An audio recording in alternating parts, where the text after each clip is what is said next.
नमस्ते। जैसा कि मैंने अपने पिछले वीडियो में बताया था कि जो अध्यादेश सरकार लेकर आई है उनकी ग्राउंड रियलिटी हम टेस्ट करेंगे। तो इसके लिए आज मैं यहाँ पर आया हूँ मंडी में, जहाँ पर हम जानेंगे कि जो एसेंशियल कमोडिटी एक्ट में बदलाव लाए गए उससे क्या फ़र्क अब पड़ेगा और पहले कैसे ये काम करता था। तो हमारे साथ श्रीमान रविकांत जी जो हमें इसके बारे में बताएंगे, जिनका खुद का आलू का और प्याज का बिज़नेस है। तो ये जो बदलाव सरकार लेकर आई है एसेंशियल कमोडिटी एक्ट में कि जो स्टॉक लिमिट है उसको ख़त्म कर दिया है, तो इसके क्या फ़ायदे आप देखते हैं? फ़ायदा तो इसमें होगा कि जैसे स्टॉक लिमिट नहीं रहेगी तो फिर हम भी आराम से बेच सकेंगे, किसान भी आराम से ले आएगा और उसको कहीं पे भी ले जाके बेचने का अधिकार रहेगा कि भाई यार स्टॉक लिमिट नहीं है तो मैं कहीं पे भी ले जाऊँ, या यहाँ पे माल मंडी में ज़्यादा है तो मैं वहाँ नहीं जाऊँ, या कहीं पे भी ले जाएगा। लेकिन इसमें एक बदलाव ये ज़रूर करना पड़ेगा आपको कि जो बाहर जो एक्सपोर्ट होता है उस पर गवर्नमेंट को ध्यान देना पड़ेगा। कई बार हम जैसे देखते हैं जमाखोरी जैसी समस्या हमारे सामने आती है, तो अब जब स्टॉक लिमिट ख़त्म कर दिए तो इस समस्या से कैसे निपटाया जाएगा, या क्या इसके नुकसान भी हो सकते हैं? नुकसान तो हो सकते हैं, जैसे अगर कोई जैसे व्यापारियों को जो पता रहता है कि भाई अब आने वाले समय पे तेज़ी आने वाली है, किसानों को तो इतना पता रहता नहीं है और उनसे माल लेके और वो फिर स्टॉक कर लें और फिर वो ज़्यादा मतलब मूल्य पे बाज़ार में बेच सकते हैं। तो उनका रहता है ऐसा, हमेशा यही धारणा रहती है कि भाई हम माल बाज़ार का ले लें और ज़्यादा मूल्य पे बेचेंगे।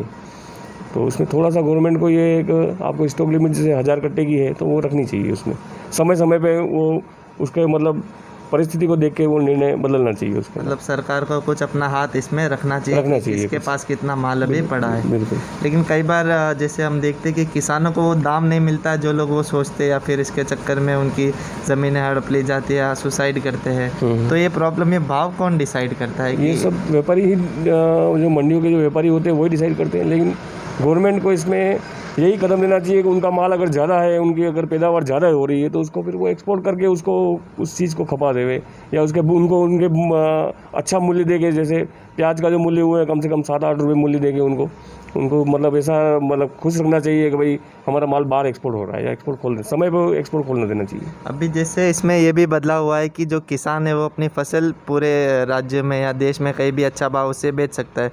तो आपको क्यों लगता है कि कहीं ना कहीं इसमें मंडियों में कमी रह गई थी, जिसके चलते ये निर्णय लेना पड़ा सरकार को कि मंडियों में उन्हें वो दाम नहीं मिल रहे? तो इसके लिए आप क्या सोचते हैं? नहीं, मंडियों के जो दाम होंगे वो तो उनके लिए फ़ायदा ही होगा, क्योंकि जो किसान को पता नहीं रहता है कि ये प्याज मेरी 5 रुपये की है या 7 रुपये की है या 11 रुपये की है, अब वो तो खाली अपनी फसल को देखता है।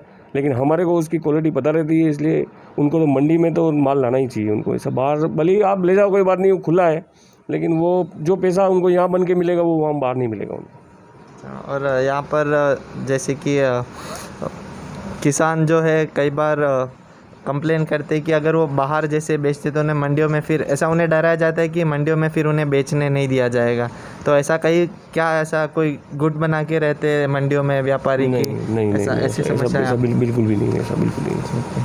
तो ये सारा था एसेंशियल कमोडिटी एक्ट को लेकर, जो व्यापारी है कि उन्हें स्टॉक को लेकर क्या फ़ायदे दिखते और क्या नुकसान उन्हें भी दिखते हैं।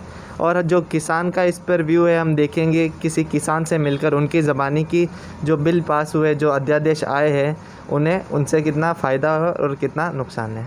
धन्यवाद।